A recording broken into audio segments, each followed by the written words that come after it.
threat of religious intolerance through the mobilization of political, religious, and civilian actors in protests, riots, vigilante, and terror activities. So this will come more clear to you when I present the database later.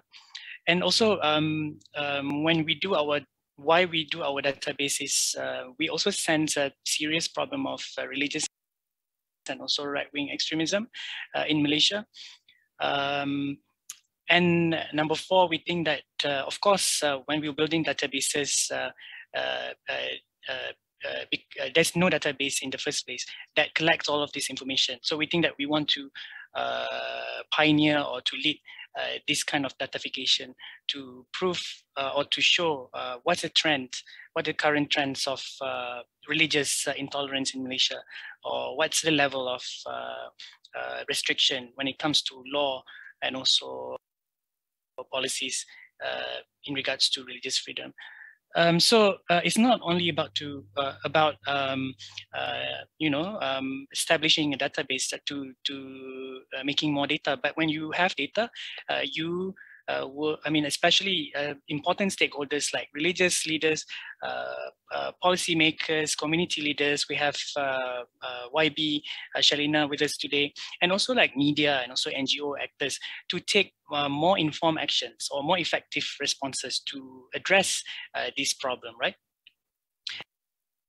And lastly, we think that it's very important to promote evidence-based approach instead of making our own assumptions, saying that, oh, okay, Malaysia is going in the wrong direction. So based on our prejudices and also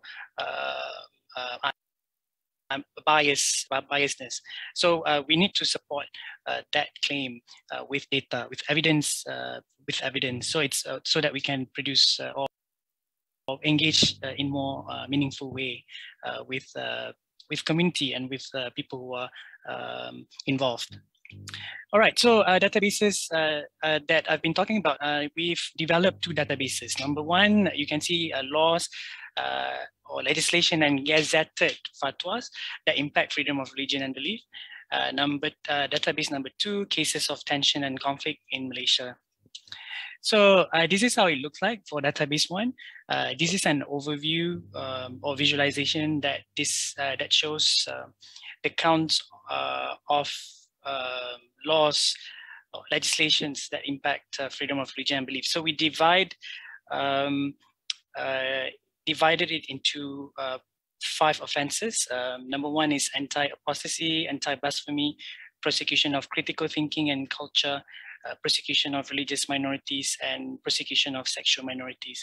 So with these are some of the legal provisions that could impact freedom of religion and belief that you can explore in the database. Apart from that, we also developed a table where it has everything in it, especially the legislations and also the gazetted fatwas, because one of the things for us in our advocacy in promoting tolerance, we're trying to find it's very hard for us to find let's say a law or fatwa on government websites. It's not centralized. It's very decentralized because of different jurisdictions when it comes to Sharia, state lists. So that's and also due to the barrier of language, especially sometimes the statutes or the documents are available in English only, sometimes in Malay only. So there's no centralized data. But then we think we need to have centralized data in order to understand what's going on. I mean, the level of legal restrictions or the status quo, especially in regard to religious freedom in Malaysia. So what you're looking at right now is the table. So we have put everything in it, especially we divided into the offenses that I mentioned and also the jurisdiction, in different states. And on the right side, you can see some of the filters that you can utilize. You can use the search engine there, the small one, to type, for example, yoga or like any words that you would like to know that is banned or that is prohibited under the law. So you can utilize that function. All right, so database number 2, we also built a database where we collected cases of tension. So in this regard, we divided it into 4 types of case event. Number 1 is protest. Number 2 is terrorism. Number 3 is vigilantism, and number 4 is violent clash. At the time of building this database, right? So we think, especially after 2018 general election, we thought that there are so many. The period was so intense at the time. If you still remember, anti-ICET rally, anti-Rome Statute rally, it's kind of like an alarming trend that people kind of ignore from the conflict or from a conflict studies perspective. People should document these kind of events to show that the level of what's the trend in post 2018 general election. So there are many conclusions that you can make from there that I will show you later. But anyway, this database, you can find these types of events. You can use the filter function. You can find the actor, who are the actors behind it. So if you can see, you click on the dots, right? A tooltip will come up. So there you can find more informations about this event. Yeah. All right, the objective of these databases, we would like to build a centralized and open access databases, especially for researchers, practitioners in the fields of human rights and security. And of course, number 2, we really want to, from our databases, we want to trigger public discourse. When you look at our database, what do you think about it? What conclusion can you make from these databases? And of course, different stakeholders should take different actions, further actions, more concrete actions to address this alarming trend of intolerance. All right, so this is some of the key observations that we gathered from our databases, right? So number 1, it's very important for us to understand the level of restrictions and emerging trends.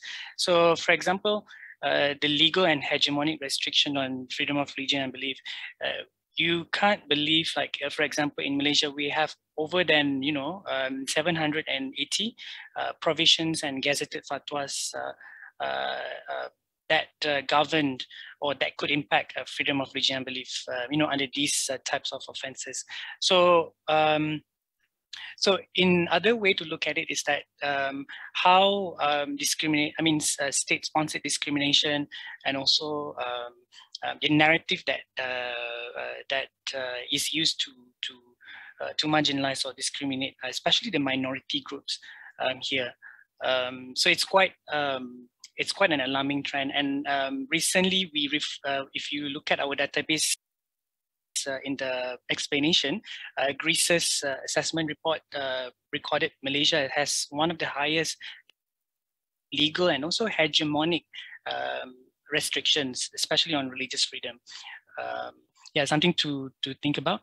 So another thing that we can study also is the increased cases of intergroup conflict.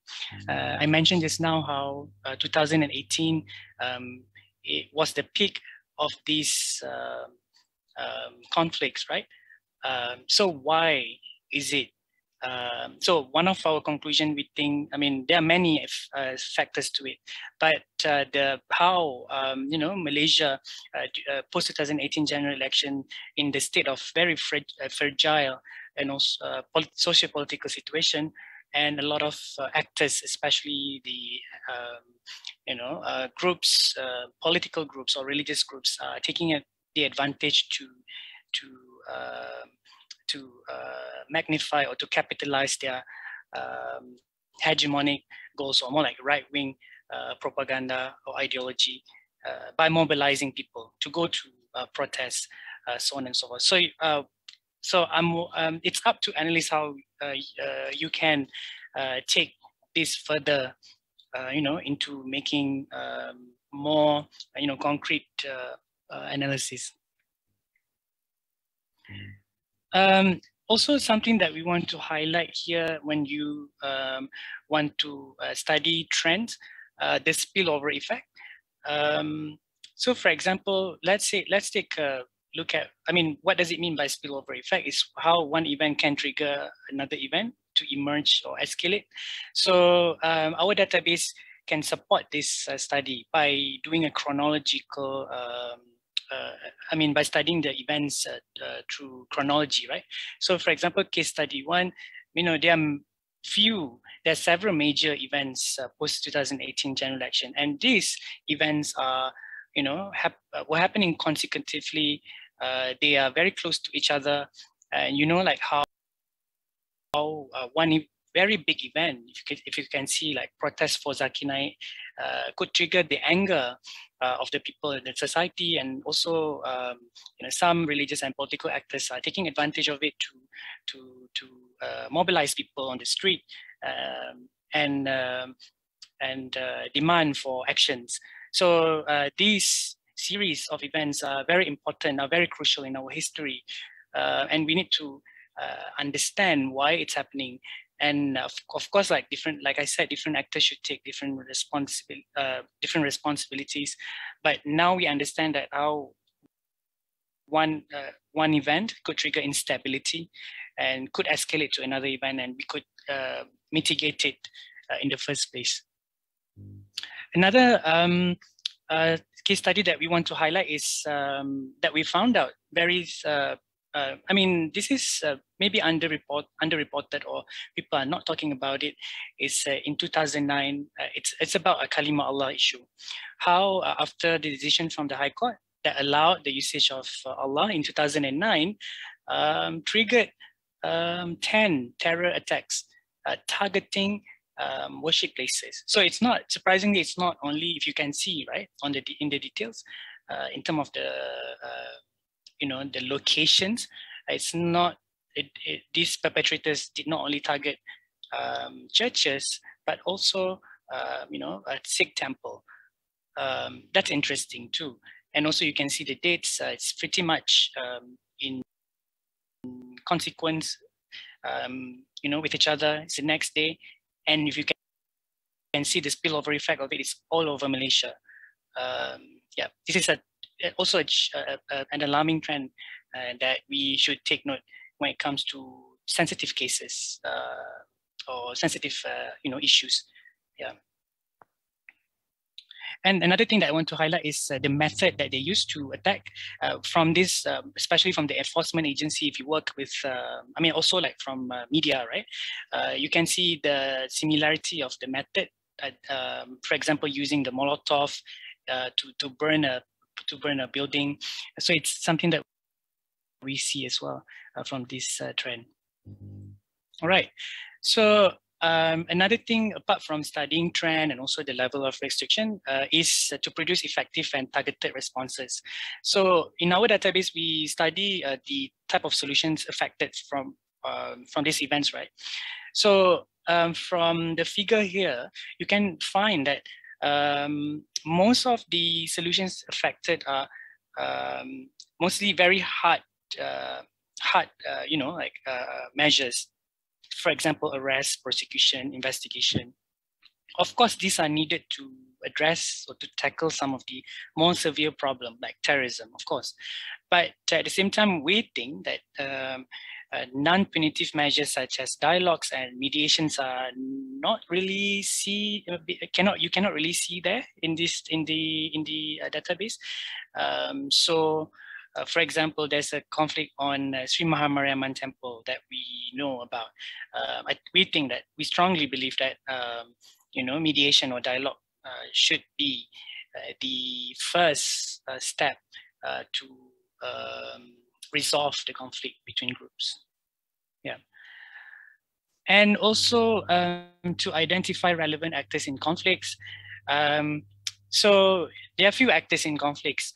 In our database, we don't differentiate between perpetrators and also victims, because for us, it's very hard to, there's another level of analysis to differentiate between who are the perpetrators and who are the victims, right? It's a subjective way to look at it. But from our database, you can see who are the most dominant groups or actors involved in the peace building, or who are often targeted. So you can use this data to empower these groups, to provide them with the skills in resolving conflict. And also you can see, some very familiar groups as well, who you think that, oh, these groups must be perpetrators.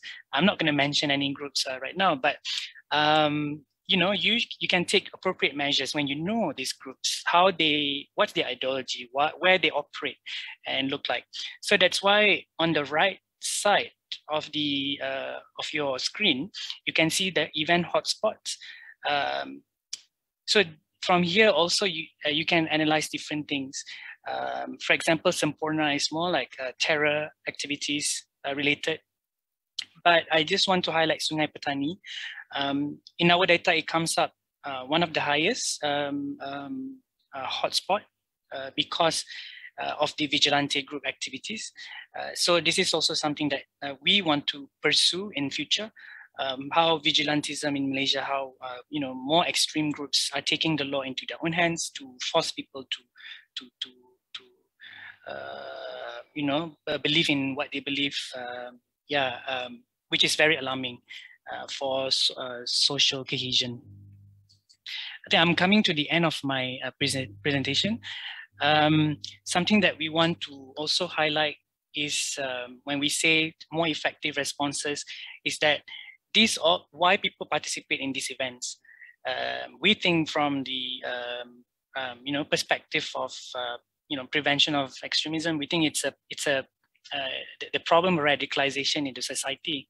It's not a product, the first product, it's a process of radicalization. So more positive narratives that uphold diversity, tolerance need to be out there, counter messaging that denounce hatred and violence. So also from our database, it's enlightening, but at the same time, we need more of this. For example, only 3 important fatwas that denounce ISIS and violent jihad, such as in Sabah, Selangor, and Penang. I mean, you can see Penang is very proactive there in 2014 in countering this. And also lastly, we think interfaith dialogues are important to foster equal citizenship. You need to understand each other and nurture empathy in humanity. You need to understand group grievances to address this problem as a whole. So you can read more.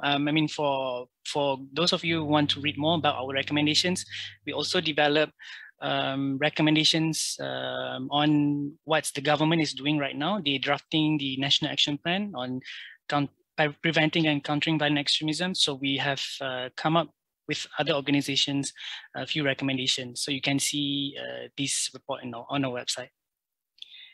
Lastly, our limitations and challenges. We think that data collection, in terms of data collection, we think you need to bear in mind that we base our reports or database on media reporting, so it's not going to be a perfect sample.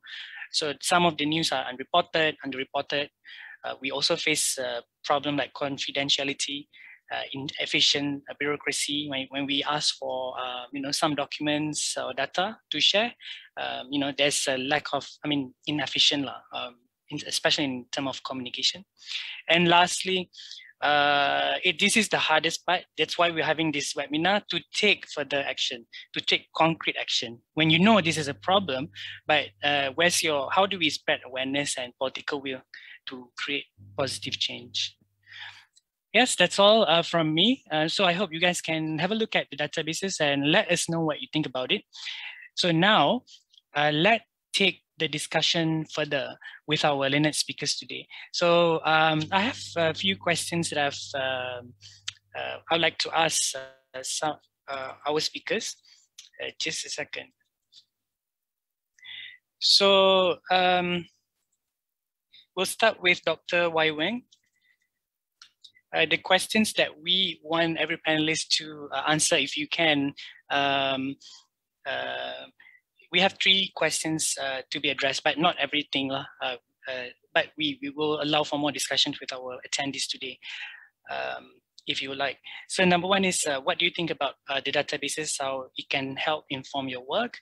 Number 2, why is datafication important on these issues, especially in promoting religious freedom and tolerance? And lastly, in your professional experience, what are the challenges in relation to data, and what are your suggestions to move forward? So let's hear from Dr. Y. Weng, who is also doing something on data. Maybe perhaps you can share with us as well. The floor is yours. Yes, good afternoon, everyone. Many thanks to KMU and the initiative for inviting me to speak on this launching. First, I would like to congratulate the team of initiative for their efforts in building this first, and I think it's a very important database on religious freedoms and tolerance in Malaysia. And it is available for public for free. So I think it's a very good effort. I have gone through the database. I think the database is very carefully built with many useful information. For example, I think as Aizan has shown, there's a map displaying the numbers of laws and fatwa in each state that restrict religious freedoms, and followed by a data table featuring details of such laws and fatwas.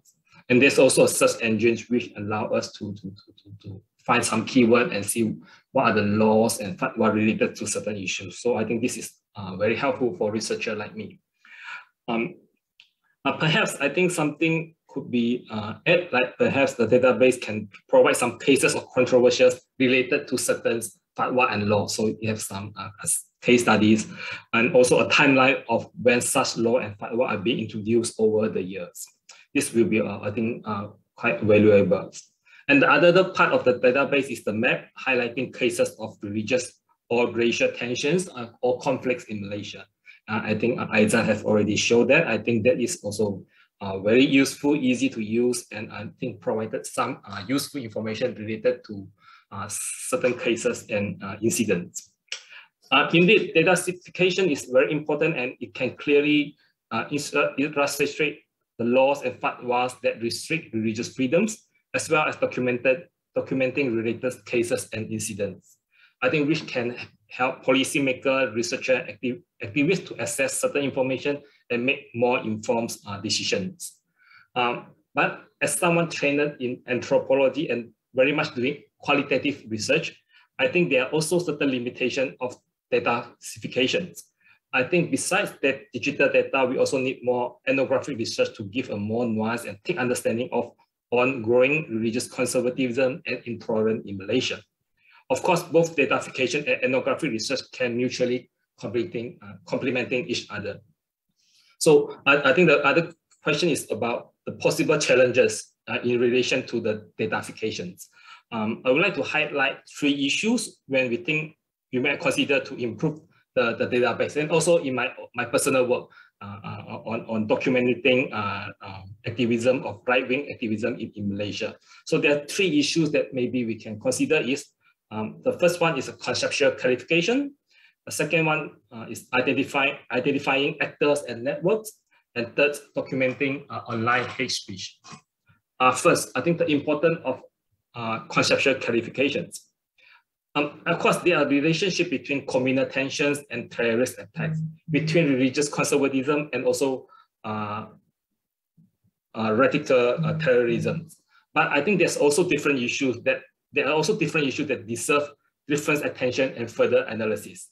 In other words, we might have to caution not conflicting the goal of managing religious diversity and religious motivated radicalization or radicalism, as they're often involved dealing with different actors and might need different policy priorities.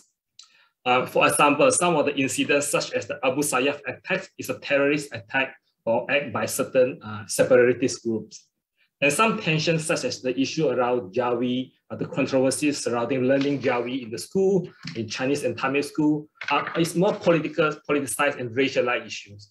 So religions is not the only factor. There are many other social, political, and economic contexts behind these different tensions and conflicts. So I agree that indeed there's a growing intolerance in Malaysia, especially after GE 14. But how can we understand such a phenomenon? The problems we are facing could contribute to the growing Islamism or religious conservatism, and perhaps racism or racialized politics, which have been part of our politics for many years. It could be due to right-wing populism. It could be socio-economic inequalities, or just political mobilization in the name of race or religious, defending Islam, defending Malay. So of course, this issue can be intersected and mutually influencing. So I think it's important to reflect and think more carefully instead of lumping all together as growing extremism. And the second one, I think Aizan already mentioned a little bit about identifying the actors and also the network and their modus operandi of these groups that promote intolerance or exclusivism.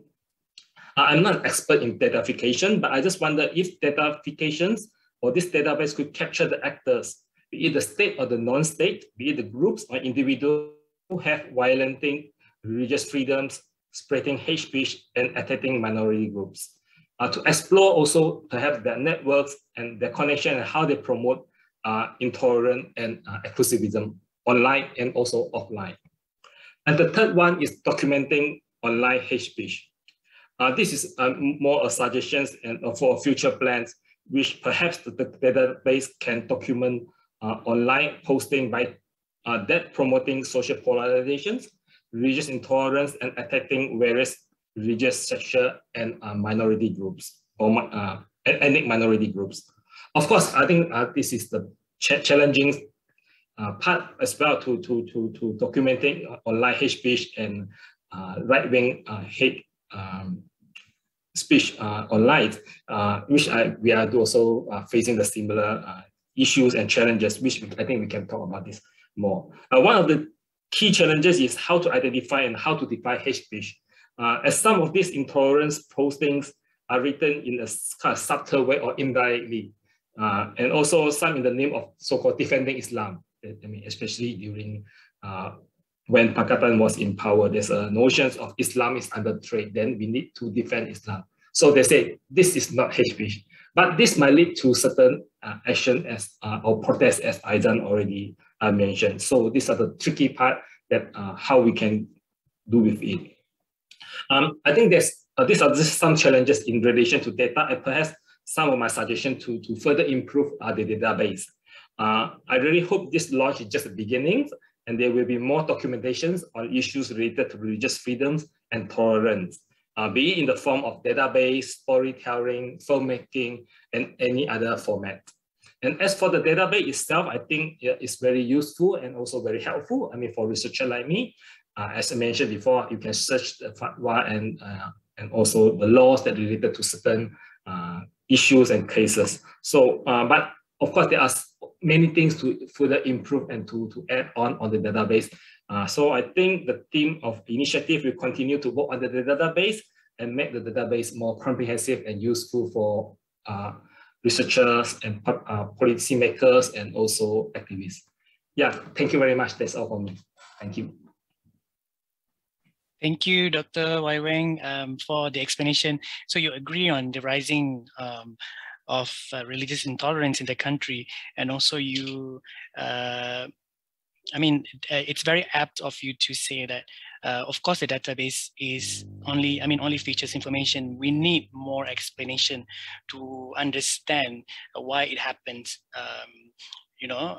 So it takes many actors, stakeholders to understand that, especially for you, anthropologists, academic, to take this up and try to make, especially policymakers, understand what's happening in the country. But let's hear from YB Sharina as one of the policymakers, and she's has a vast experience in this.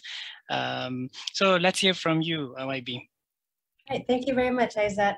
I wouldn't say I have vast experiences, but I will, I'll share whatever I can to add to the current discourse. Now, firstly, allow me to congratulate Initiate and KMU. And on a personal level, I feel inspired, to know that Malaysians, to be surrounded by like-minded Malaysians that, we all share the same vision. And I do agree that something needs to be done to address the increasing hatred, that's obviously seeping into our societies, and it's definitely time for a more evidence approach. I just want to add one thing to what Dr. Yu just mentioned, which is I do believe that I also do agree that post 2018, GE14 Malaysia, we definitely saw a spike in hate crimes, protests, and there was a huge, massive distortion of statements, slander, and all with the objective to demonize, the Pakatan Harapan-led federal government. And it seemed like overnight, we became an easy scapegoat. And I think we're all aware of the stigma that, there's a saying that voting for PH government is a vote for DAP, which by itself also comes with a barrage of labels, anti-Muslim lah, pro-communist lah, Asian Yahudi dan sebagainya.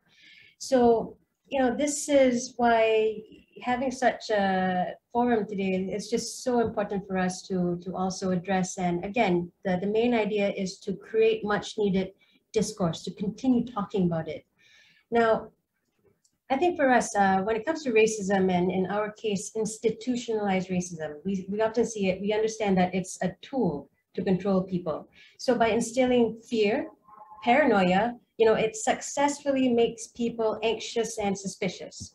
And this is where we see government organizations, structures, and so forth, they propagate hatred over anyone who obviously speaks up against corruption, tyranny, and basically anyone who, threatens certain positions. But where are the supporting data, that specifically affirms such threats?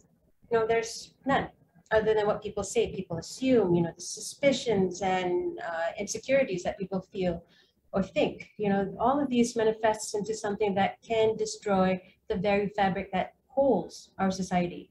So hence, I do agree with Isaac, who said earlier on during the opening remarks, there is a need to combat all of this with an evidence-based approach. So coming back to these individuals and organizations, they often, see themselves as champions who fight for a cause that I dare say that's purely based on rhetoric, such as emotional drivel, which is mostly baseless. And, they often do this to uphold whatever distorted ideas that they believe in. So even if it means waging unnecessary war, against fellow Malaysians by threatening violence. And of course, we know that all of these, it's bad. And it also contradicts the spirit of our federal constitution and also, most importantly, our democratic values. Now, bigotry, it talks about, or rather it's defined by the intolerance, the fear, the hatred of those deemed different. And yes, it is becoming widespread. We can't really pinpoint the exact reasons why. So this is, again, coming back to the database and information, we need this to combat. So this hatred is often projected towards people, based on gender, ethnicity, religion, and also sexual orientation. And it has also taken a very dangerous form, I believe, by adding religion to the mix. Now, this is where we deal and we hear stories and news reports that some fanatics will also have no qualms about destroying others. So, the acceptance of fundamental teachings, has also become widespread due to perhaps the rise of Islamicization and so forth. But we also see how some ideologies are actually being sanctioned by political organizations. See, this is where it becomes also very dangerous. Religious bigotry is downright unethical, because we all know it takes away human rights through prosecution and discrimination. So coming back to Malaysia, we have seen decades of institutionalized racism and fear-mongering. And yes, all of this has created a society that's quite suspicious, quite insecure as well. So this is where we find ourselves, as present-day Malaysians. We live in a society where we cannot ask questions as we fear that it may result to us being branded as infidels, kafir, traitors, and sebagainya. And when you have character assassination, harassments, and also false accusations, all of these begin to dominate the social, political, religious sphere of our nation. And what it does is that it represses discourse. Coming back, discourse is much needed. But again, it's being seen as a taboo, especially pertaining to religious issues. So in terms of intellectualism, I'm afraid we are somewhat regressing. Now, truth is a bitter pill to swallow, but in fact, we find ourselves unable to be honest about our views in fear of being prosecuted, or even being attacked, or even being ostracized.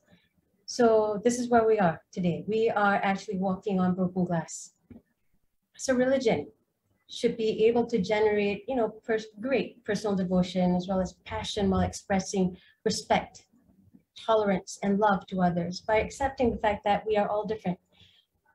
But these messages, these messages should motivate believers to devote their lives and so forth. But what we find is something completely different. And again, religion should never be about driving that spear of destruction, hatred, whatever, in the hearts of humankind. So Malaysia, again, being a multi-religious nation, also the practice of religion is protected by the Constitution. There's absolutely no reason for this type of hate or bigotry. But yeah, coming back on a personal level, I experienced bigotry at varying levels. Being a woman, being a Malay Muslim in DAP, obviously the attacks and slander, it doesn't make any sense.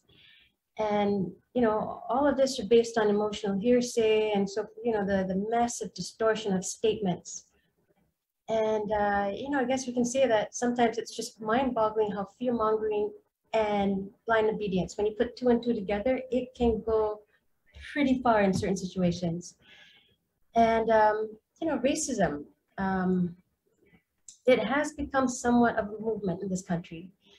It's malicious. And right now we tend to see the far right-wing groups, city protests and so forth, their voices have become quite loud, and they want to divide us. They want to push for, racial disunity and so forth. And again, all of this is just incredibly dangerous to democracy. And also, we know, right? It's common knowledge that ignorance breeds hatred. Hatred breeds violent aggression. Social media has become a rather emotional battleground. Yeah, we see unruly behavior. We see people being more candid about expressing their thoughts. Because again, hiding behind screen names, hiding behind computers and screens and so forth, it provides a certain level of anonymity. And that's why the comments are just really nasty. And that's why early on we're talking about how do you criminalize, how do you regulate hate speech? That is another question that needs to be asked, and hopefully we can talk about it more. But again, the positive voices that exist are currently being drowned out by the present, the far right illogical ideas, and the anger and resentment that we feel. Again, when we talk about bigotry, the only main thing that drives it is it's purely based on emotions. So it's not based on facts. Memang tak ada. So I do believe that one of the best ways to combat that is, again, when you have data, when you have, a more cohesive approach, when you have information, that is one of the best ways for us to tackle such situations. Yeah, also one more thing I just want to add is that, science has also proven that people with racist attitudes hardly mingle with those outside their social circles. And actually there was a research conducted that actually showed the relationship between low IQ and bigotry. In other words, low intelligent adults tend to gravitate towards socially conservative ideologies that often emphasized on hierarchy and resistance to change and attitude and so forth. So in other words, it's more of a simple narrative, if that makes sense.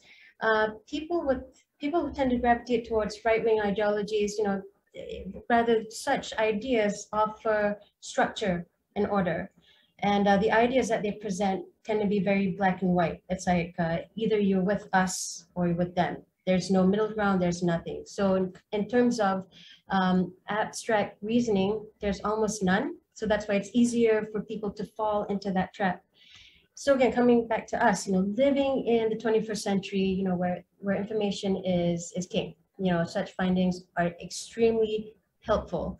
I do believe that this can definitely provide a guideline, or rather structure of issues based on demographics, locations, and I do believe that also different locations may often face different issues. Remember, we are a product of our surrounding environment, and again, to break this cycle is by educating ourselves and those around us. And hopefully all of this, the information, the findings, results, can help and can be used to prevent violent protests and bigotry from permeating in our society. So the idea is to nip it at the bud rather than, fighting fire. I do believe that prevention is best. And the more we talk about it, the more people understand, the more people hear our voices, the positive voices, then that's when I do believe we can start seeing some changes. Thank you, IB Sharina, for ending on that positive note. Also, while you speaking, I can see a lot of questions here, especially I can see some questions from Dr. Raihana and also Dr. Muzaffar that we'll go through later. But please ask questions if you have any. I'll direct your questions to our speakers later. But YB, you agree that evidence-based advocacy is important, and I really like how, the whole the whole speech is about like how the politicization of race and religion is very much a problem in this country, and I really like this point where you said religion should be a thesis to create positive actions, but also we need to bear in mind, when we talk about that, how these political organizations, when they spread the narrative of hate, often their narrative is louder than this positive narrative. So we need to think about the strategy that we can do as allies, of policymakers, NGOs, in order to create a collective action. So without further ado, let's hear from Adrian. Adrian, are you there? Adrian? Yes, I'm here. So what do you, I didn't see you for a second. So what do you think about the topic today, the importance of datafication on promoting religious freedom and tolerance? Yeah, good afternoon, everyone, and congratulations to the INITIATE team and friends at KMU for getting this database done. It's not the first time that the database on, say, for example, discriminatory elements is being started, but for looking at these topics, I assume it's the first. So congratulations, very bold move. At a micro level, the value I see in a project like this it gives the grassroots, the survivors and the victims, an opportunity to share their stories, even if it's not directly through the events that have happened. And that further gives them the confidence to move forward in terms of policy proposals, solving the conflict, and so on and so forth. In the past, from the time, at least when I started my human rights and social justice activism, a lot of these topics or violations that is listed down in your database was deemed as too sensitive to discuss. But now your team and friends have taken the bold move of putting it in a public sphere that will then tell people that, hey, it's okay to discuss these issues. Of course, it's in a data format, very quantitative. And I agree with the first speaker that quantitative data has certain limits And I've seen that also in my work with migrants and refugees. There's so much nuances that need to be brought to the surface. But a database like this is a good start. INITIATE and KMU will have to shoulder a bit of the burden of moving projects like this to the next stage. For example, the more inspiring, the more intimate conversations on what is happening and what is the proposed solutions. I think the grassroots will be very excited. It also, looking at the data itself is a form of, stimulant to what is possible. So it will help our imaginations to connect the dots and look at trends, look at what the future will look like. The sad story or the not so good story from at a macro level is, and this is my experience of doing human rights work, the Malaysian government is not data oriented. You can put the most concrete data evidence in front of them, and they're not gonna make a policy based on that. That unfortunately is the impact of our broken democratic system, all the way from collecting people's voices to the to formulating laws, formulating regulations, and even getting the different agencies to respond. This is very unfortunate. I don't think it becomes the duty of INITIATE or the database to solve the problem, but it's something to look at a very macro level. Otherwise, a lot of good work will just not go forward because of this kind of problems. So in my work with migrants and refugees, we do come across a lot of hate speech. There have been violent incidences where people of certain faith, certain nationality, certain religion have been physically abused. So from the North-South Initiative side, we would be happy to compare, to look at the data, and of course, not to forget the privacy issues that are involved. And then we could also pinpoint some of the problems that spill over, because the issues not only affect Malaysians, but also the other communities. As to my work related to interfaith dialogue in Malaysia, I always take it as a very sensitive issue in the terminologies we use.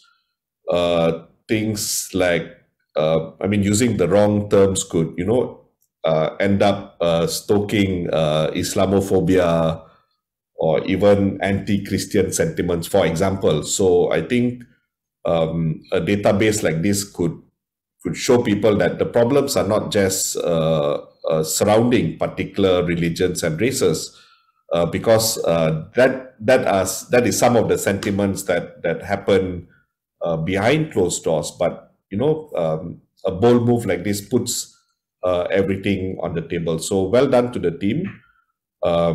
My challenge to KMU and INITIATE is how the qualitative data is going to be further discussed. How the quantitative data is going to be further broken down into what can be done next.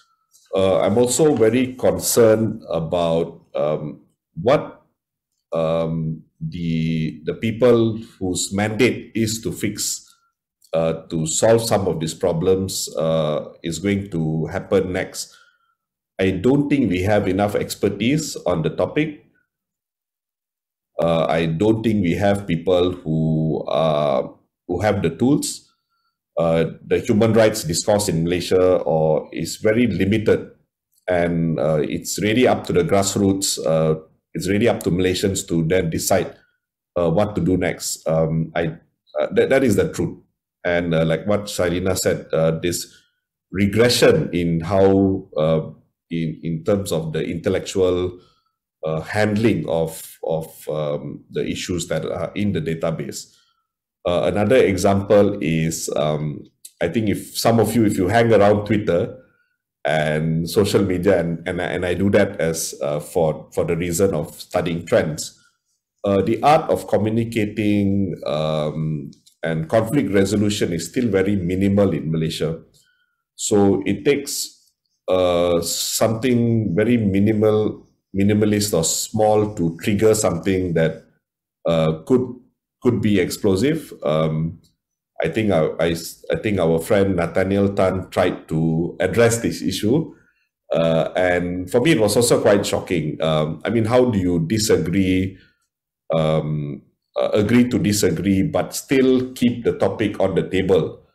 And this is very important because the issues that INITIATE is addressing in your database needs a particular kind of sensitivity in the approach, but without compromising the rights-based issues.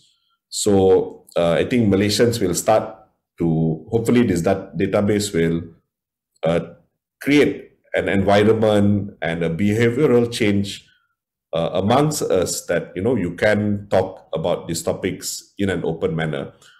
I have been also working with young people in conflict in other parts of ASEAN, for example, Patani, West Papua, and my experience is the state and the government-friendly NGOs would usually be the first to be in denial that this conflict exists.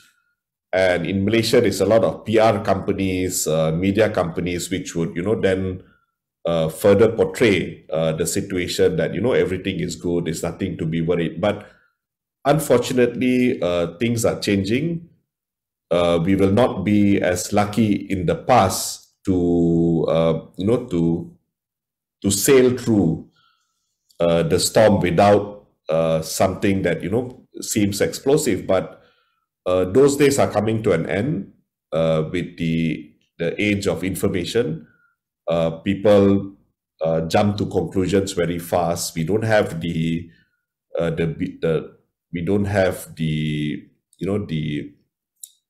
trend or the initiative to then do the research, to talk to people.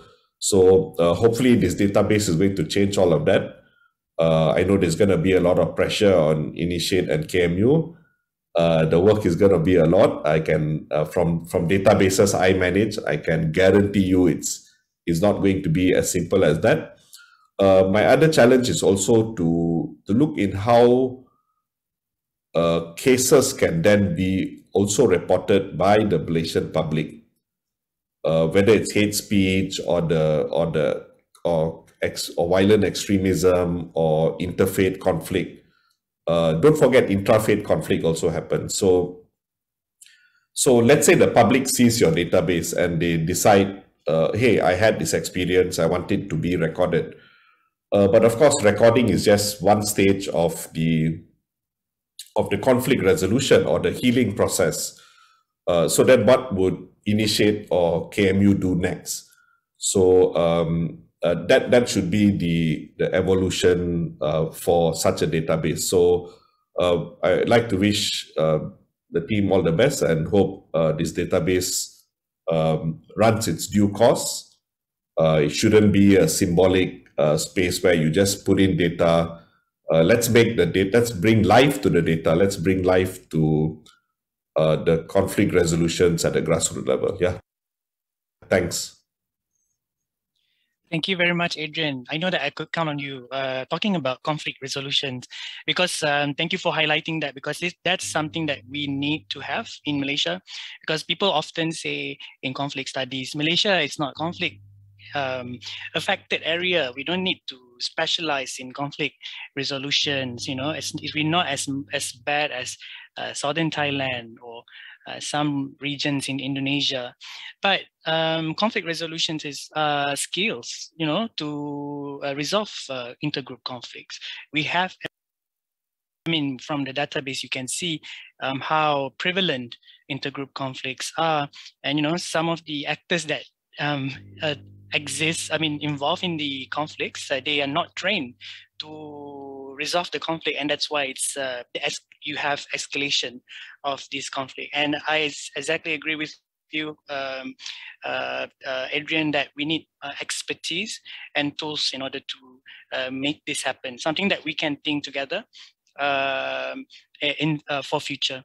So thank you so much, Adrian. So moving on to our last speaker, let's hear from Quek, right? I mean, you are a data journalist. I'm very curious about your opinion and also your experience in this line of work.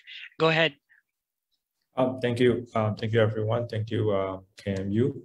So first is that this is really, as a data journalist, we have been working with data, especially open data. So the data that can be accessed publicly and freely and can be reused by us is always, the data that we are looking for to inform our reporting. So, and we know that in Malaysia, it's very hard to come by, data sets that meet all these criteria.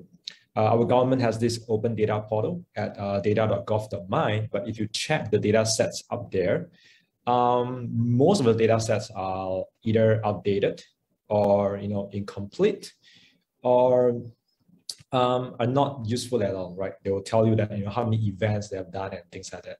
So I think it is good to see that more and more database initiative coming from the civil society. I think in the past, most of our civil societies have been advocating based on narratives and policy-based arguments, right? Very rare to see civil societies coming up with very strong data to counter the narratives or the arguments from the government, right? So this is really a very good initiative. But as many of the speakers before me have mentioned, we have a lot of different hopes or expectations of what this database can achieve. However, from my experience is that if you just build a database, you just put it there, eventually only researchers, maybe some policymakers are going to look at it. The general public, they don't look at database unless you are a nerd, okay? You don't look at database, and even if you look at database, you will be like, oh yeah, there's a database, so what do I do with it, right? Yeah, so I think the next step probably for KMU on this project is to, hopefully you guys can get more funding, is to work with journalists, okay, or media organizations to make this database, to present this database in a storytelling format, okay? You need to tell stories from the data that you have collected, stories in terms of, what are the insights, what can you find from the data set. And the most important thing is that, how it affects the general public, how it affects Malaysian, right? What Malaysians can learn from this database. I think one very important thing is that this database would, if we present it in an effective way, right, through media organization, we might be able to ignite some debates, right, among Malaysians. That's one thing. The other is that data can often help us to correct some of our perceptions, right? Because a lot of our perceptions, are just perceptions. They are not data. They are not fact-based. They are not even, database. So this kind of qualitative data, again, if presented in the right way, right, will help to perhaps help a lot of people to understand the issues clearer, right, to correct some of their previous perceptions, on certain issues. So I think probably that's the next step, right? How do we transfer this knowledge in this database into something, that can be consumed by the general public. It reminds me of, the science of data as the science of climate change and the data of climate change. When a few years back, when we all started this, discussions about climate change, right? Scientists came out with a lot of findings, data, research papers, right? But we still need someone to really, transfer or convert it to something, that is more engaging and is easier to understand for the general public. So I would like to share, there are many good examples out there, but I can share one in the chat box. Is an interactive application done by the New York Times on climate change. It asks you, it use the data of temperature changes in the past, I think 30 years. And from there, if you input your hometown, you can try like Ipoh, Sungai Petani, you will find the temperature in your hometown, and you can look at how temperature has changed in your hometown for the past 30 or 40 years, and what are the predicted temperatures in the future. So this is what we call data journalism. We use data, but we are not just telling you the data. We try to use the data to create an experience for you to understand something based on the qualitative data that we have. So probably, that is the future direction that KMU can think about. And the other thing is that, when as a journalist, right, when we use data, we are not just trying to tell the data to you. For example, when I'm saying telling the data, it's like, okay, I'll tell you that today, Bursa Malaysia has increased for how many points, which are the top 5 shares and things like that. Those are just telling you the numbers and data, right? But when we say that, when we want to tell story about data, what we really want to do to use data for journalism purpose is we want to use data to accurately measure an issue, right? You use data, you're able to see whether something has worsened over the years, or something has, what is the patterns and what can we predict from previous data. So we want to measure the problem, and from there, sometimes we are able to identify causes as well. So this is I think this is very similar to what researchers or social science researchers are trying to do, is to look at data and try to find causes. So for example, from this data set, right, my next question is that I'm looking at, okay, if there are so many conflicts happening in Malaysia, as well as terrorism attacks and things like that, I would like to know what are the outcomes of these cases. Are the perpetrators held accountable? Were any legal actions taken, right? Because who needs to be accountable? Of course, it's the actors. The other thing is that the state is the one who is entrusted to maintain peace and order in Malaysia. So if there are cases that threaten public order, or cases that have broken any laws, then actions must be taken against them. It's just like, we always see news organization doing analysis on how many, let's say, sexual harassment cases have been taken actions by the authorities, how many of these cases went to court, and what are the sentences, were the perpetrators found guilty, and what were the punishment, right? I would like to know this, because by getting data about the consequences or the outcomes of those cases, we're able to then use data to hold people accountable, saying that, hey, the police is not doing their job, because we have, for example, we have 5 cases of violent conflicts, but only 1 case went to court, right? So things like that. So I would like to see are there any, what are the outcomes of those cases, and are we able to pinpoint who did not play their role in addressing these issues? This is always what journalists is trying to we are trying to achieve, right? Is to hold people in power accountable. We want to know who is not doing the job, right? And this data will help us to do that if we can get more information from there. Another thing is that we are able also to suggest solutions from the data.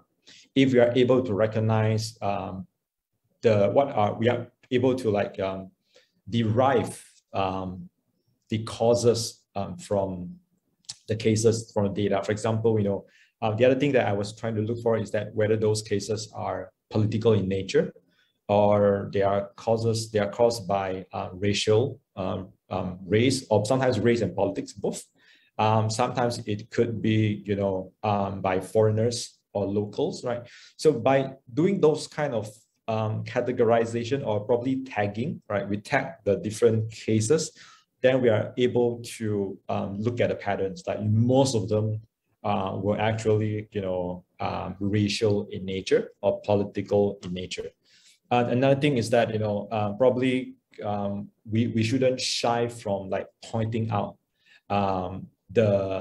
whether, if it's a racial issue, then which ethnic groups are involved, whether they are Chinese, Malays, Indians, probably foreigners, here might be, foreign workers, here might be refugees, right? Things like that.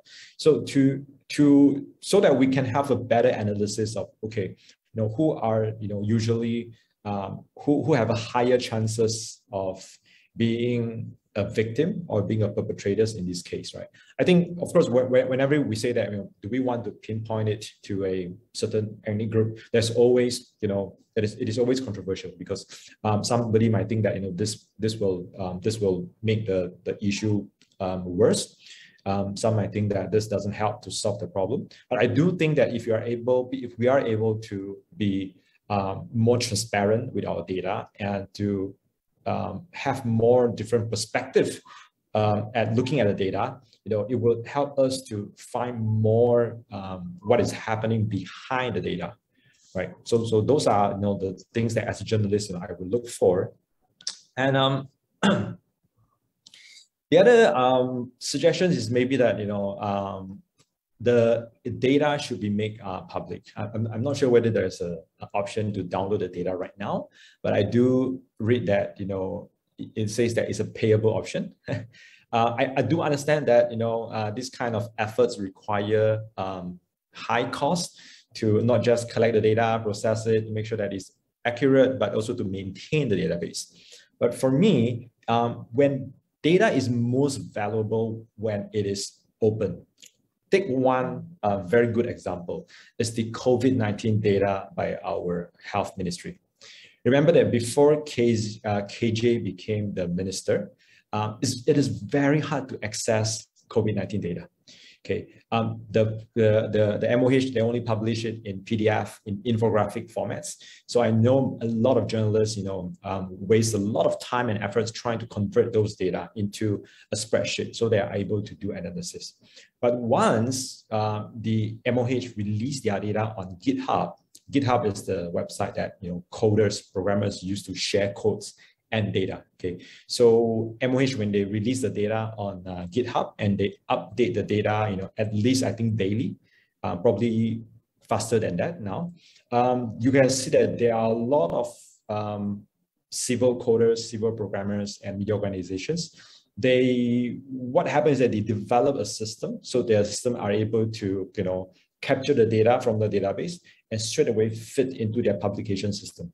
So in that case, we are able to publish the data in a more timely manner, and we are able to do a lot more analysis by using the data, the raw data that is available. So I think probably that is another way for KMU to actually argue and apply for more funding, right? To, for example, develop an API so that programmers and journalists are able to use the API to straight away extract the data and into whatever platforms that they want to use.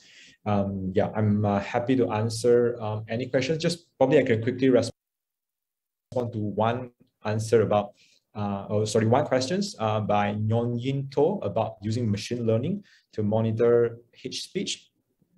And this is not a new thing, using machine learning and AI to monitor language and text, right? But there are two issues here. One is that you are right that hate speech can be very context specific. And a lot of time the AI or machine learning won't be able to capture that. So sometimes we know that being sarcastic doesn't mean that you are discriminating someone, right? So that is one thing that the machine won't be able to recognize. The second thing is actually a more critical problem is that when you talk about social media or online hate speech, right? You're talking about social media. And in Malaysia, of course, we know that the most popular one is Facebook. And Facebook is actually in a, they have their own walled garden, which means that, you know, it is a restricted area. They won't allow anyone to just go in and we call it scrape the data.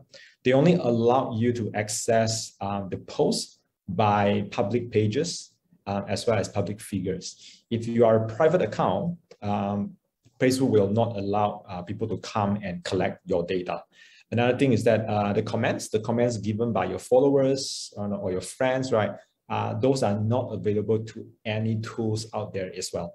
If you do that, then you are basically against their policy and they can just block you and things like that. And trust me that Facebook is really good at blocking people, you know, more than allowing information to flow out. So those are the limitations in monitoring hate speech. I'm not saying that it cannot be done. I'm just saying that, you know, people are working hard, you know, including talking to Facebook to ask them to open up more data. But at the same time, you need to remember that Facebook also needs to protect the privacy of their users. Yeah, back to you, Isaac. Thank you so much, Quirk.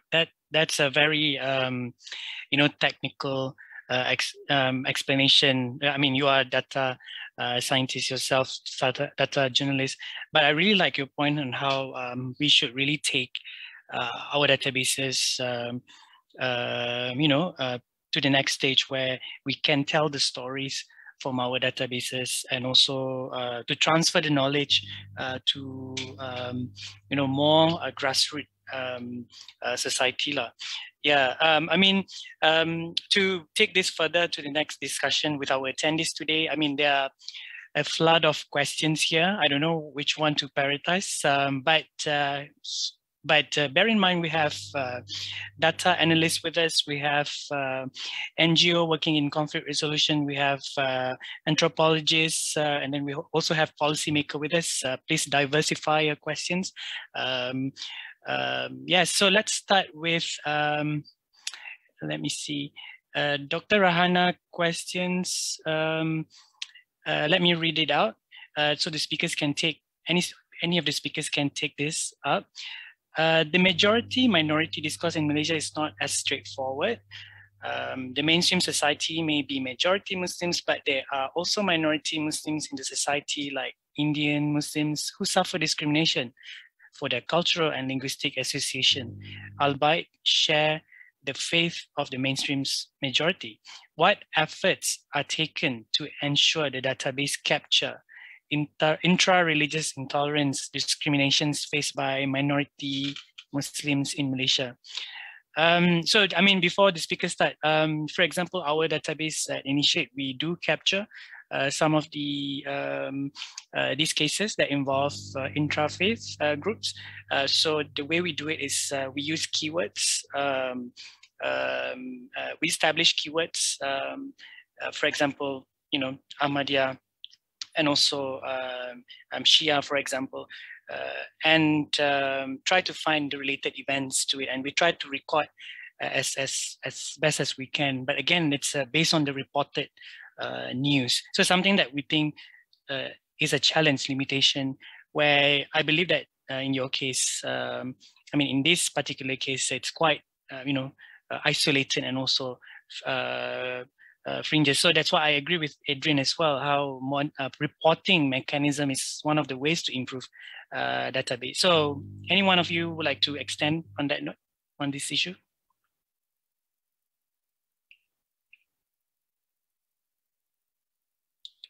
Adrian,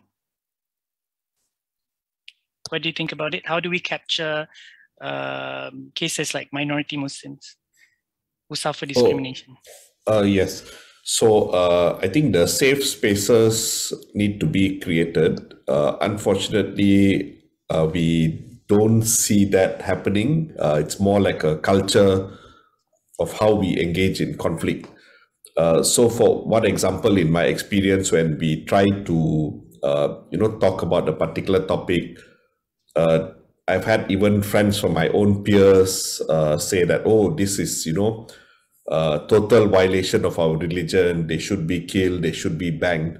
So the culture of solving conflict hasn't been something that has been addressed. I think we need more experts, cultural intelligence, experts on cultural intelligence, cultural communications, that ecosystem of the different expertise needed. I think KMU and Initiate has to do the mapping and then find ways that, you know, the boomer generation and Generation Z, Generation A can, you know, learn how to solve these conflicts. Otherwise, you know, we're going to talk about the same thing 10 to 20 years down the road. I'm very sure that 20 years ago, we were talking about the same thing, but nothing happened. Now is the time to move forward. Yeah. All right. Thank you, Adrian. Maybe we can go to, I'm looking for a question now. Yes, we can go to the harassment issue. Just now, YB Sharina talked about how character assassination is one of the problems, how it's also being politicized. But I don't know whether this question, let me read it out from Andruku. What constitutes harassment? Will it be objectively and subjectively defined or interpreted? What standard will it be the test of the most sensitive individual? Or will the law accept that robust discussion of religion is not harassment? Okay, what exactly is harassment? I guess, you know, in the easiest terms is when certain things are being said to you and you feel attacked, you feel threatened, you feel a sense of uneasiness, it doesn't make you comfortable, and it makes you second guess yourself as a human beings, and you start questioning where are your rights, be it as a Muslim, as a Malaysian, as a woman, and so forth. Then that would be the gist of, I guess, the easiest way to define harassment. But yeah, there's always been this question about what exactly is free speech and hate speech. How do you define it? And often, you know, the arguments is that, you know, the lines are often quite blurred. But in other words, if you want to push the idea, or rather, if you want to promote freedom of speech, do it constructively. Do it in a sense that you can bring discussions to the table rather than blaming, rather than resorting to emotional outbursts and assumptions. And hate speeches, on the other hand, it's just, there's no facts, there's no evidence. It's just the main focus is to attack personally who you are, your status, where you come from, your history, and what you believe in. And again, what is, you know, what we find quite difficult to rise above in certain situations is when we find ourselves trying to discuss religious issues, and because it's so dangerous nowadays. You know, if you, let's, for example, if you wanted to talk about, say, the economic recession, especially how, you know, I'll just give you an example, how the creative industry has been badly affected. And then all of a sudden, someone doesn't want to discuss further, and they'll just put in the 3 R's into the discussion, you know, race, religion, royalty, and so forth. And yeah, often that's just, you know, that's one way to end a discussion discourse. So, you know, coming back to the reason why, again, I cannot just stress how important it is to have these information presented to us. So this is the only way, you know, when we are trying to discuss on certain things and how to improve, you know, society and the nation and so forth, how can we formulate policies? This is where we need information. I hope that answers the question. Thank you, YB. Let's have a question from Aqua Mazan. I think Dr. Wai Wen can answer this question. And also YB, prior to GE14, not many cases of protests and racial hatred were reported. However, after the change of central government to PH, many hate speech and protest riots took place. Doesn't this show PH weakness to handle such cases? So what do you think? Should I answer first? Yes, go ahead if you want to. Okay. Yeah. Okay, I'll just I'll answer the question about GE14, and so first of all, I do not believe that it showcases PH's weakness in handling such cases, but I think the fact is it amplifies just how dangerous you know, religious and other racial bigotry has become in our country. And this is a prime example of, you know, we want to push for policies, you know, socio-political reforms and so forth, but we are met with organizations, individuals, people who are very resistant to change, people who do not want to discuss, people who feel their way is the right way and there's absolutely no room for discussion. And I will be honest, I think given the fact that PH, you know, at that point we were just, we were just a new federal government, you know, dealing with a structure that's been in existence for 6 decades. You know, it was quite difficult. It was a very challenging moment for Pakatan Harapan at that point. But I guess, you know, looking back now, it's been a few years. It's been a few months, few good months with a lot of other pressing issues and, you know, pandemic that we dealt with.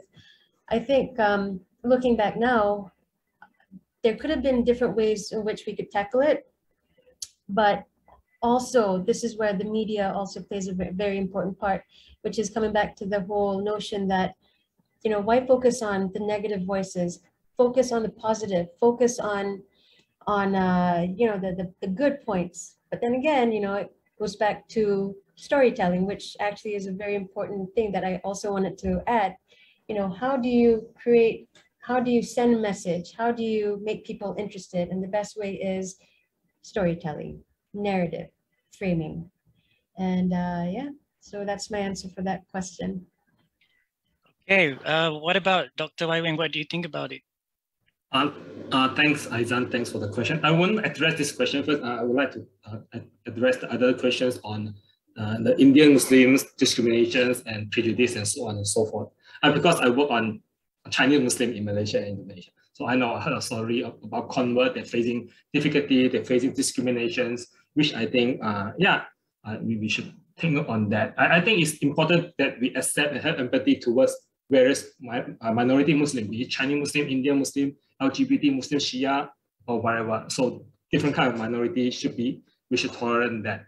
But when it comes to database, how are we going to capture all these things? I think this is important to back to the purpose of and the scope of the database.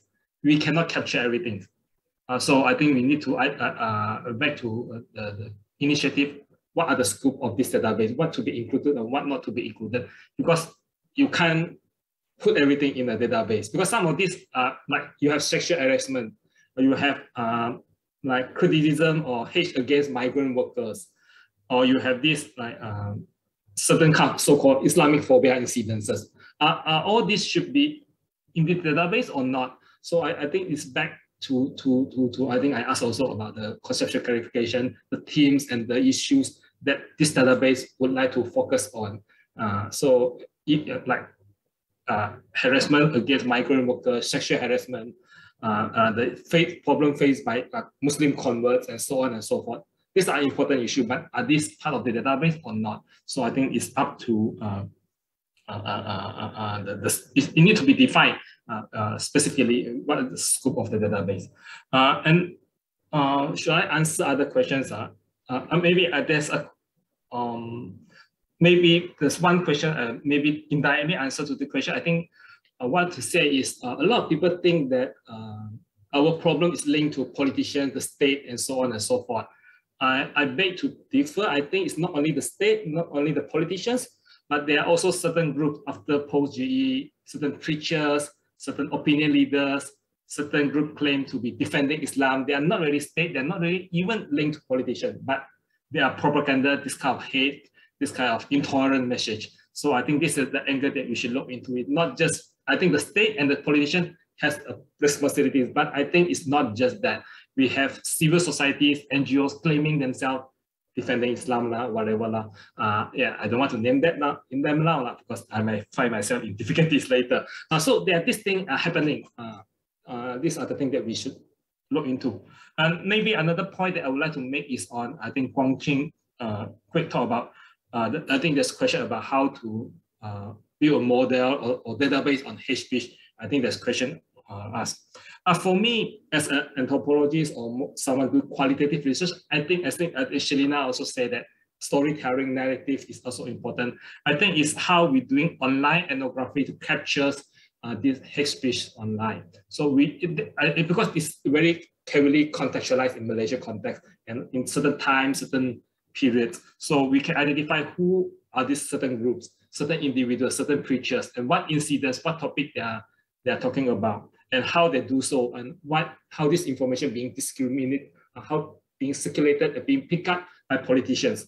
So the network of this hate speech circulation and how they influence the public discourse. This might not be done through quantitative research, but it can be done by qualitative research, which I think is also important, can be complementing the database. I think that's all for now. We can talk about that later. Thank you. Right. What about the issue on PH government? Are you not? Of course, of course, I agree that PH government has quite new at the time and no experience in handle these issues, and also because it's made up of different components. You have certain so-called moderate Islamic, you have certain nationalist group, you have more liberal groups. So they have also these different takes on different issues, I think, like controversy of Zakir Naik. Yeah, maybe different group in PH might also have different stand and opinions on certain race and religious groups. So I think this is one of the issues. They don't have a mechanism to deal with this because they are new as well. But I think on the other hand, we witness, I think, a bigger problem is there are groups that continuously are spreading or manufacturing this kind of like Islam is under threat, yeah, Islam Ancam, and there are certain groups, I think, led by certain right-wing groups, politicians, and together with politicians, NGOs, so-called NGO preachers, and I think they are, very strong, and they are giving a lot of pressure, which I think Pakatan Harapan don't have enough time and experience to handle this, and then they fall apart already before they can find a mechanism, and you know the story. So yeah, I think it's part during to the inexperience, but also different components in the PH, but also I think mainly because the other sides keep manufacturing the hate online and offline, and even not only the PH, but even the progressive civil society sometimes also doesn't really counter back the narrative by the right wing. So I always say that we don't always blame the politician, blame the state, but also the civil society, the social society actors, the medias, how they're reporting the news. I think it also doesn't help to give a new narrative or counter narrative or different perspective as what the right-wing groups propagate. Yeah, maybe these are we can discuss this more later. Thank you. Can I add a few things? Yes, go ahead. So again, coming back to the whole concept of politik matang kan. So again, you know, the sudden change of government obviously caught a lot of people by surprise. And again, this is where Malaysians were suddenly thrust in a country where you know, then you kind of fully understand, oh, you know, coalition politics is not really, you know, clear cut. It's not left and right. It's not black and white. And like what Dr. Yu said, you know, even in Pakatan itself, we had different parties that had different visions and ideas, but we shared a common goal, which was to, and still is, to, you know, improve things, you know, be it socially, politically in Malaysia. And yeah, I mean, throughout the 22 months, you know, that's not a lot of time to set, you know, the actual changes. But again, you know, we all know what happened with during after 22 months. But yes, there was a lot of resistance, and there were a lot of organizations, individuals that just kept on magnifying, just attacking and so forth. And ultimately, I do also agree that to create change and also to create a movement, this is where we need to unite, you know, not just not just leave it to the politicians, but NGOs, field experts, concerned citizens. We create a people's movement, and we support one another. Also, one thing that I would like to also highlight in the comments, there was a question by an anonymous attendee about, what would be the best ways to curb discrimination and so forth. I do believe that criminalizing criminalizing hate and discrimination, is something that we should put forth. We definitely need to, first of all, ensure that the system that we have is absolutely fair and free from political intervention. And I do believe that in sections 2932 of the Crime and Disorder Act of 1998, it identifies several offenses in which, if motivated by hostility or where the offender demonstrates hostility, this can be treated as racial or religious things. And reforming education may be another one, but again, this is where we need to begin to engage with the different existing ministries that exist. So there's a lot of red tape that Malaysians also need to understand. And also ultimately, when we focus on criminalizing, it also involves restructuring how reports are being made, and most importantly, how we can train our police, our local authorities, and how to handle cases and reports. We face the same problems when we try to assist sexual harassment survivors. We lack the professional experts to deal with the issue. And we've heard so many reports and horror stories about how survivors were further intimidated and, victim blaming dan sebagainya lah. And of course, the most important element needed here is political will. And also, I think there was a comment by Muzaffar Shah, stating that Malaysia would be a better peaceful country without politicians. I like to mention that, let's change it. We actually need to have the right politicians. We need to have the right political leaders, people up there making policies, making decisions for this country, people who share the same visions as we do. That's how we can improve the social current standings in our country. But also at the end of the day, the choice, the election, it's in our hands. We are the one who pick our own leader based on our political understanding and so on. But also a comment from Imran Nordin to support Dr. Hughes' point.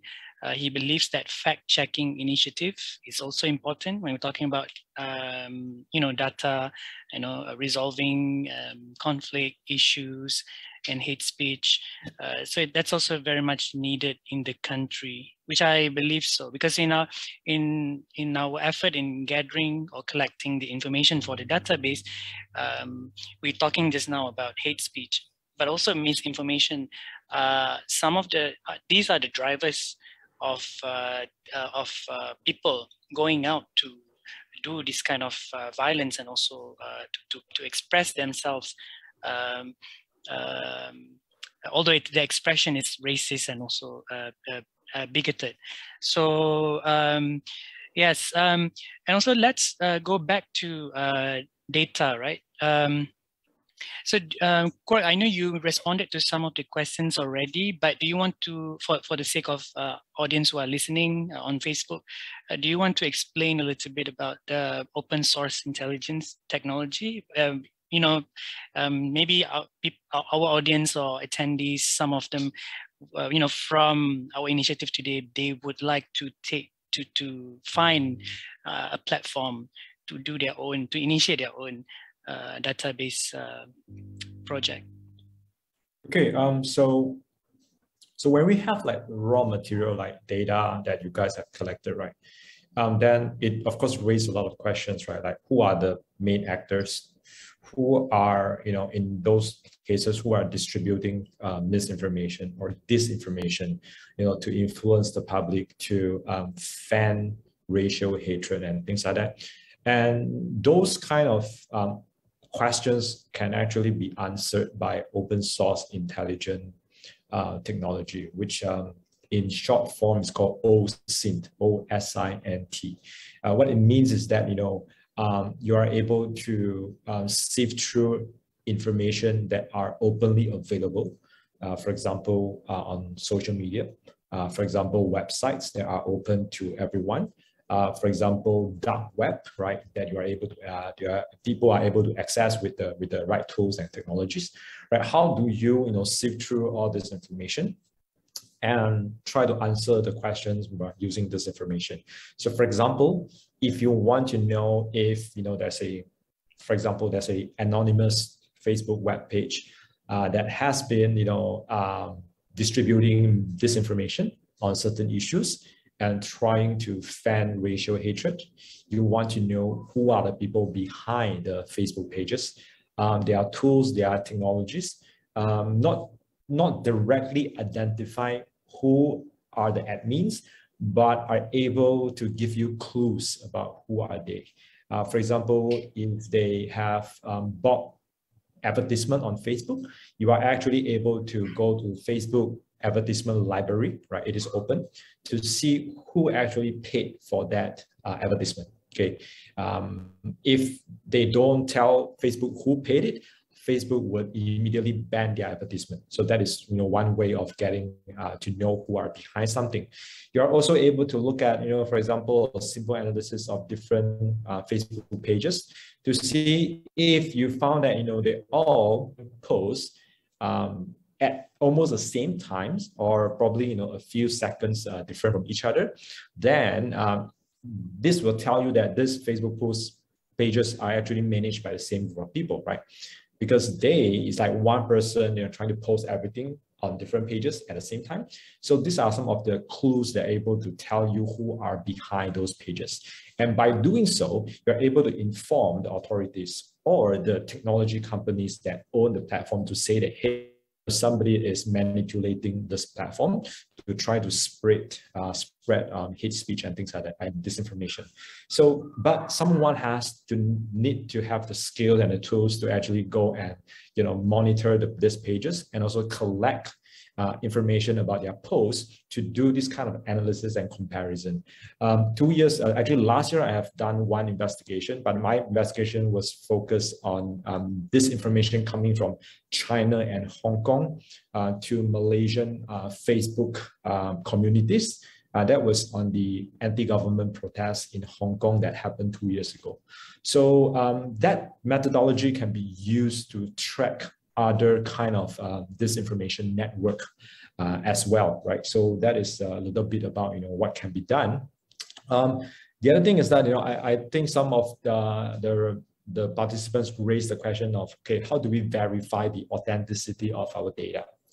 I think we need to move away from the mindset that government is the only party that can collect data, and the government knows everything. Anything collected by the civil society is not trusted, it's not trustful. I think we need to move away from that mindset, because actually from my experience dealing with a lot of government agencies, right, sometimes they don't even collect their own data. For example, if you ask police, right, police, I don't think they have this category of hate speech, because police collects criminal data based on the laws. If there's no specific laws that deal with hate speech, they will not categorize, they will not have that category. So if you ask the police, can you tell us, how many hate speech, in Malaysia that have been reported to the police? I don't think they have the numbers. And the second thing is that many of these government agencies, they are very reluctant to share their data. True story, if you ask police, what is the road accidents data? Police is the first, under the law, police is the authority that is empowered to collect data about road accidents. When an accident happened, police will went there, do their inspection, and police actually jot down like over 20 data points for any car accident. What are the cars involved, the location, the time, things like that. Okay. But if you ask MIROS is the agency under the Transport Ministry that is responsible to research about road safety. If you ask MIROS, do you have the latest road accident data? They will tell you that their latest data coming from police is 2 years ago, which means police don't even share data with MIROS. So how can you expect MIROS to research about road safety in Malaysia? right? So what more, citizens who want to, get data from the police, right? So these are some of the, barriers that we always face. And as an alternative, right, the citizens, I think, have all the rights to collect your own data and try to compete, with the government, in terms of and try to pressure government to say that we need this data for our, for the good of our country. If you don't have the data, if you have the data, show us your data. We want to compare that. But if you don't have the data, it is time for you to collect your own data, right? So here I would like to also suggest KMU that since you guys collect the data based on media reports, then probably you should look at vernacular media as well. Because from what I understand, for example, the Chinese media, Chinese language media, they have local editions that are able to, that provides a lot of, local cases that might be missed, by the other English or BM newspaper, because most of those, journalists are based in KL. So usually we get a lot of media reports from Klang Valley. That is a bias because most of our journalists are based in Klang Valley. So we cover more incidents in this area. So if you want to look at like local report or local cases, one good alternative might be to look at the Chinese language media. And of course, the Tamil language media, they also report on, a discrimination case that happened, among the Indian communities. So probably those are good sources as well. Thank you. Thank you, Kork. Yes, I think we, thank you for the explanation, but then we are coming to an end, but then we want our speakers to conclude.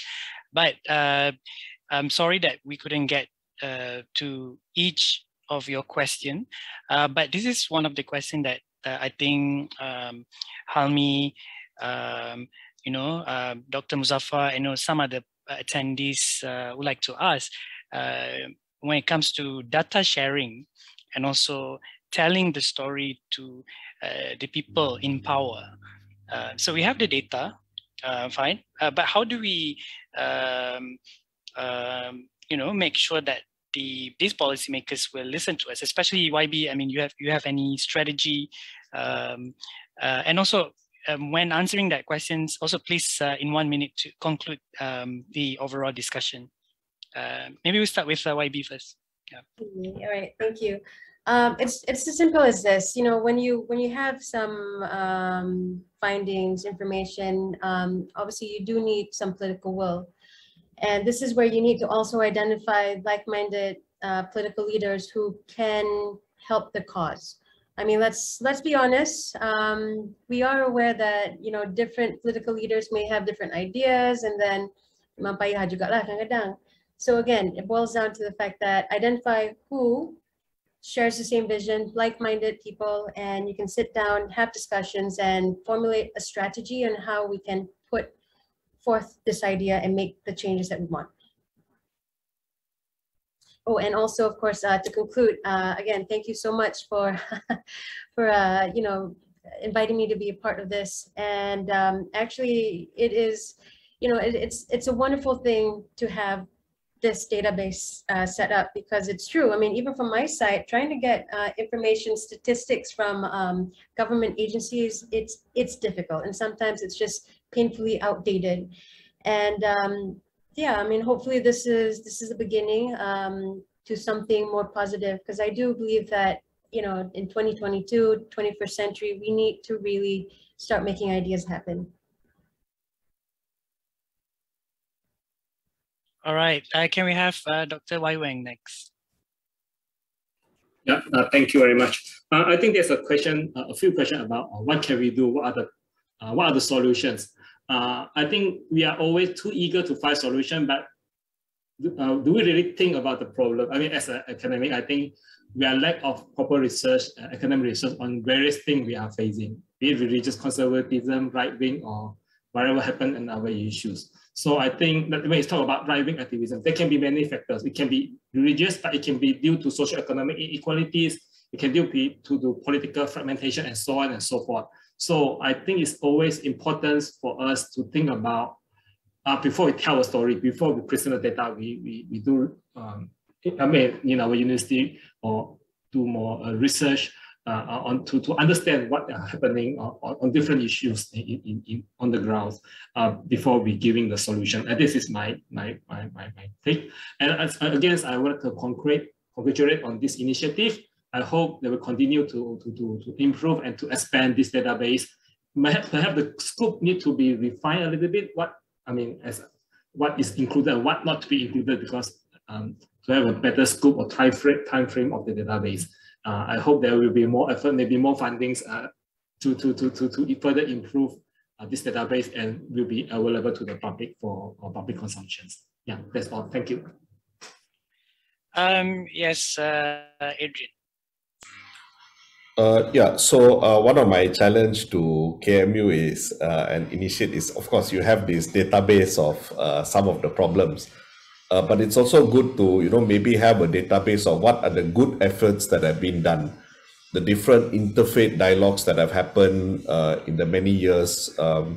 If you don't document them either qualitatively, quantitatively, then the next generation may not know.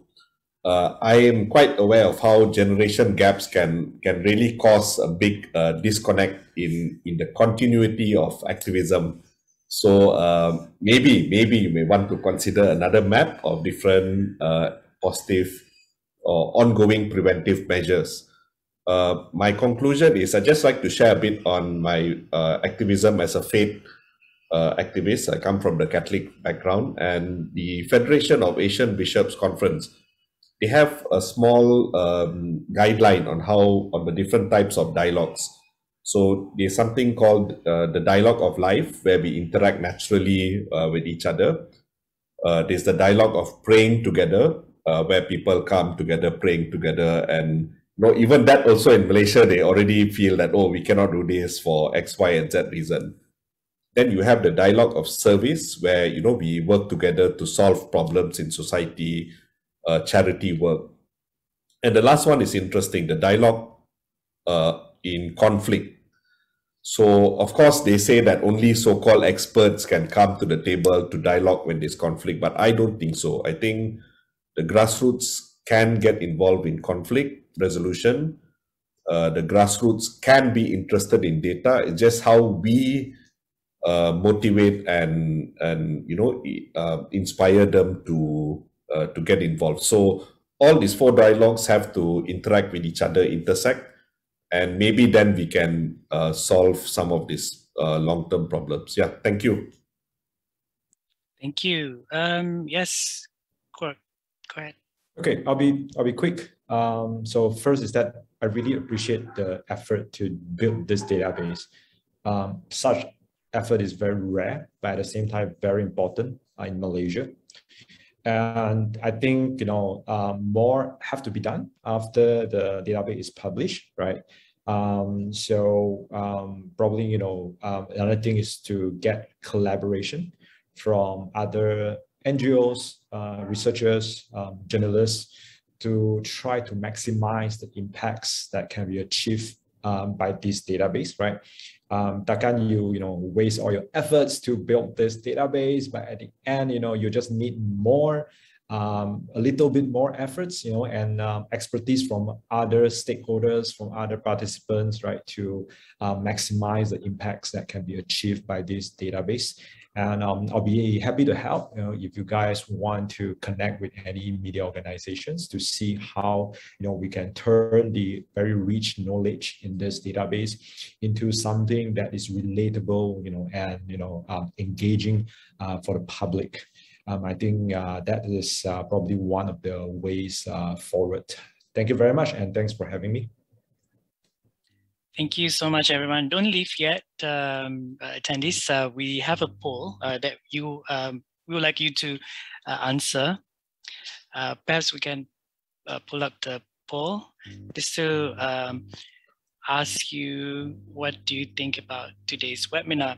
But in conclusion, right, I think what we've agreed today, we're launching our databases. Of course, we've received feedbacks and also recommendations throughout our process. This is it is part of the process to learn and also to take further actions. And one of our objectives when we establish this database is to trigger discourse and better responses when it comes to religious freedom and also tolerance. And this webinar is one of the steps to to add discourse on the subject matter. And I agree with most of the speakers that data is, the conclusion that we can make is data is important. Evidence-based advocacy, research need to be done for us to create better responses wherever we come from, whether we are a policymaker, NGO, activist, journalist, academician, so on and so forth. So I'm very glad to have all of the speakers with us today. Please, join me to thank all of the speakers, and thank you very much, attendees, for engaging in the discussion. We look forward to having you again in the coming webinar. We have another webinar next week. It's on National Action Plan on Preventing and Countering Extremism. We have a very good panel of speakers who will share with us some of their thoughts, including from the enforcement agency and government agency. How can we together address this issue, the same issue? So that's all from us. We hope to see you again. Assalamualaikum warahmatullahi wabarakatuh, and have enjoy the rest of the day.